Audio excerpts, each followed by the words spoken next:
مسلمانوں نے یرموک کی طرف روانگی سے پہلے ایک حیرت انگیز کام کیا کہ جس کی انسانی تاریخ میں مثال نہیں ملتی۔ چونکہ جنگ یرموک کے لیے تمام علاقوں سے مسلمانوں کو جمع کیا گیا تھا، لہٰذا مسلمانوں نے اس وقت یہ محسوس کیا کہ اب وہ شاید ان تمام علاقوں کی حفاظت نہ کر سکیں گے جو وہ اس سے پہلے شام میں فتح کر چکے تھے۔ لہٰذا انہوں نے حمص کے عیسائیوں کو یہ کہہ کر جزیہ واپس کر دیا کہ ہم آپ کی حفاظت نہیں کر پائیں گے، اور معاہدے کے تحت لی گئی رقم واپس لوٹا دی گئی۔ آج تک تاریخ انسانیت میں ایسا نہیں ہوا کہ ایک فاتح قوم مفتوح قوم کے غریب اور مسکین لوگوں کے ساتھ اس قدر غیرت اور عزت کا برتاؤ کرے۔ حمص کے عیسائی مسلمانوں کے اخلاق اور کردار سے اتنے متاثر ہوئے کہ دعا کرنے لگے کہ مسلمان جلد فتح یاب ہو کر واپس لوٹیں۔ یہ واقعہ یقیناً مسلمانوں کے عظیم اخلاقی کردار کی ایک زندہ تصویر ہے۔ یرموک کی جنگ 6 دن تک جاری رہی۔ یہ اس لحاظ سے بھی ایک منفرد جنگ تھی کہ یہ پہلا موقع تھا کہ جب مسلمانوں نے قبائلی بنیادوں پر اپنی صف بندی کی، جو کہ ایک انتہائی غیر معمولی بات تھی۔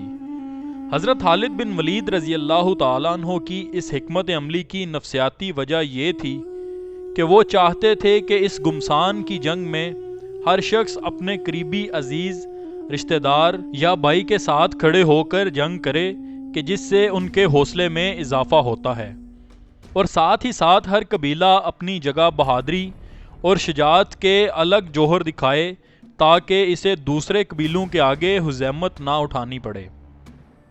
جنگی حکمت عملی کے ساتھ ساتھ اس نفسیاتی حکمت عملی کی وجہ یہ تھی کہ مسلمان شدید ذہنی دباؤ کا شکار بھی تھے، کیونکہ 2.5 لاکھ کا لشکر مد مقابل تھا۔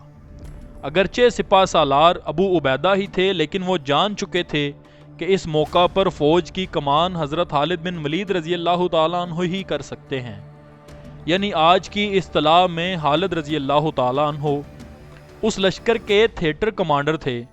حضرت خالد بن ولید رضی اللہ تعالیٰ عنہ نے 40,000 کی فوج کو 1,000 کے 40 دستوں میں تقسیم کیا اور ہر دستے کا ایک کمانڈر مقرر کیا۔ ہراول اور محفوظ اضافی دستے الگ الگ کیے۔ میمنا یعنی رائٹ فلینک، میسرا یعنی لیفٹ فلینک اور قلب یعنی سینٹر کو از سر نو ترتیب دیا۔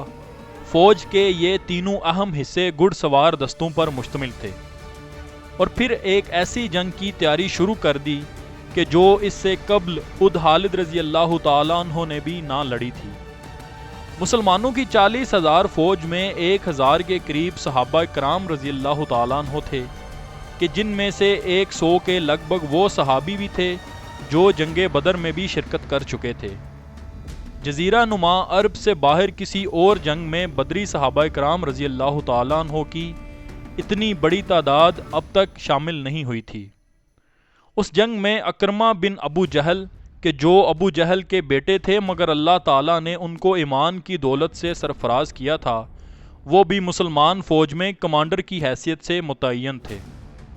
حضرت زرار، ابو عبیدہ، خالد بن ولید، قیس بن حبیرہ، سعید بن زید، معاذ بن جبل، عمرو بن العاص، یزید بن ابی سفیان، شرجیل بن حسنہ۔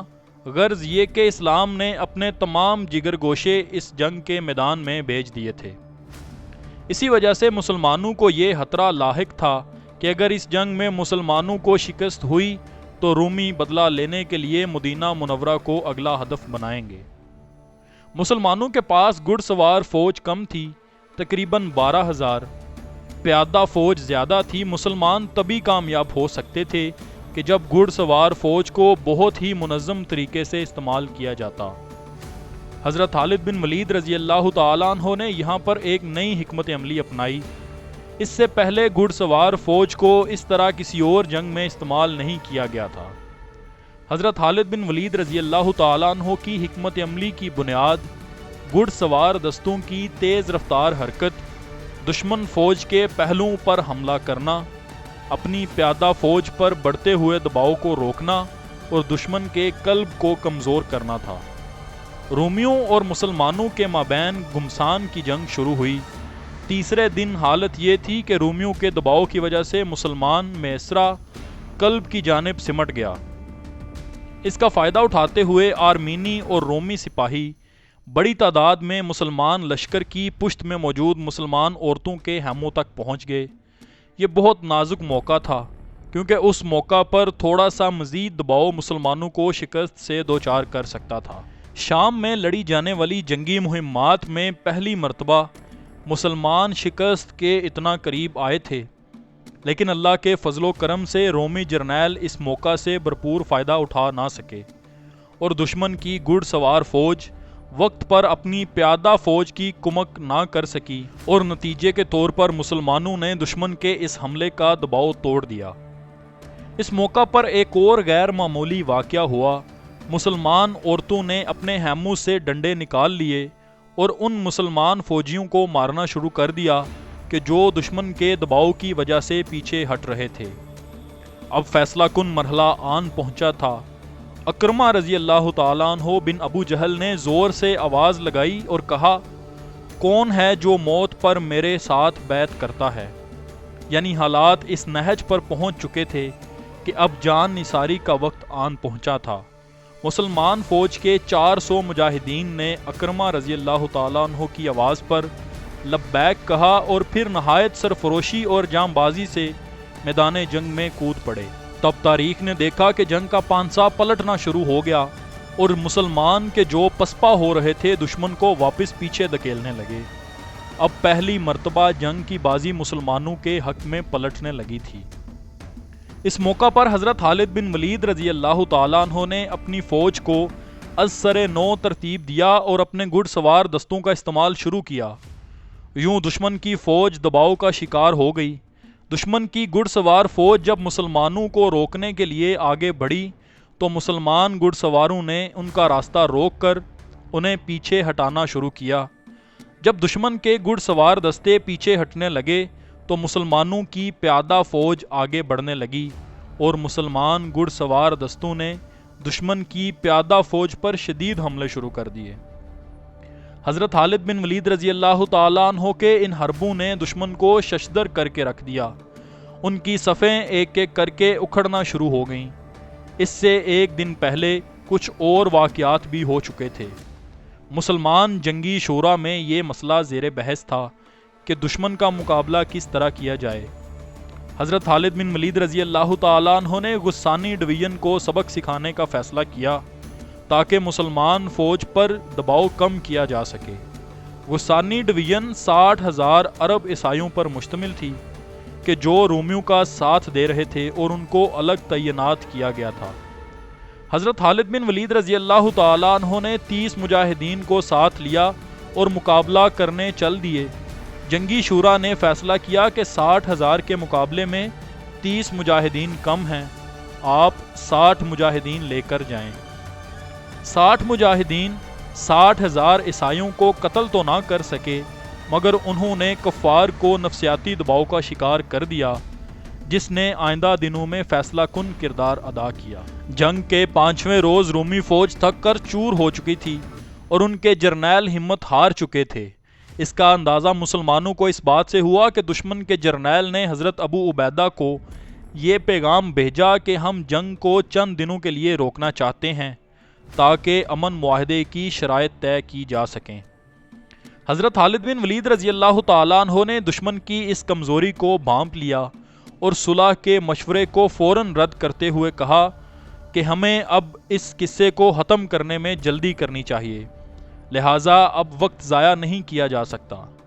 حضرت خالد بن ولید رضی اللہ تعالیٰ عنہ کو اندازہ ہو چکا تھا کہ اب فیصلہ کن جنگ کا وقت آن پہنچا ہے۔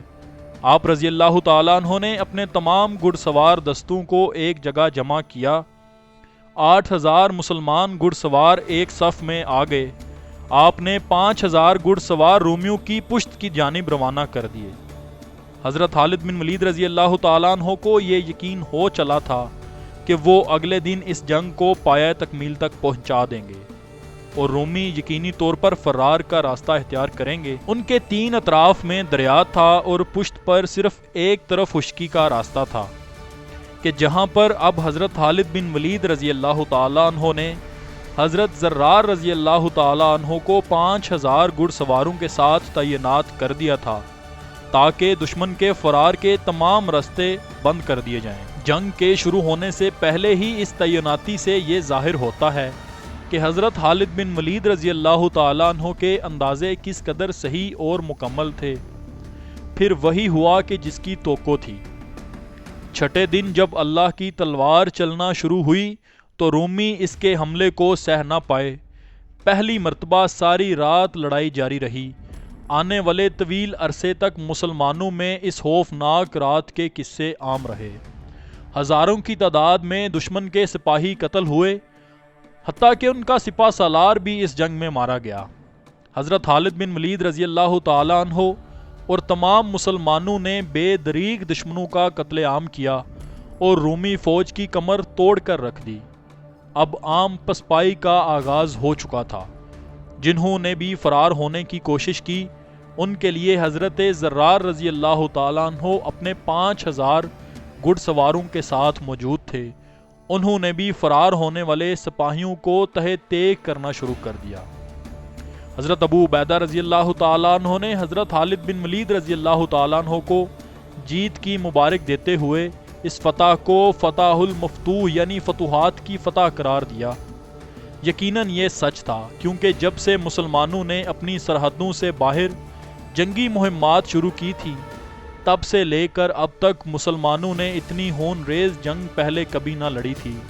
اگر اکرمہ بن ابو جہل کی پکار پر 400 مجاہدین موت پر بیعت نہ کرتے تو شاید مسلمانوں کو اتنی فیصلہ کن فتح حاصل نہ ہوتی۔ حضرت اکرمہ رضی اللہ تعالیٰ عنہ اور ان کے بیٹے شدید زخمی تھے اور بعد میں ان زخموں کی تاب نہ لاتے ہوئے وہ بھی شہید ہو گئے۔ فتح کی خوشخبری جب مدینہ پہنچی تو سب مسلمانوں میں خوشی کی لہر دوڑ گئی اور انہوں نے اللہ کا شکر ادا کیا۔ اب شام کا کوئی قلعہ مسلمانوں کے لیے رکاوٹ نہیں تھا۔ بازنطینی حکمران ہرقل نے جب اپنی شکست کا احوال سنا تو اپنے اہل و عیال اور ساز و سامان کے ہمراہ قسطنطنیہ فرار ہو گیا۔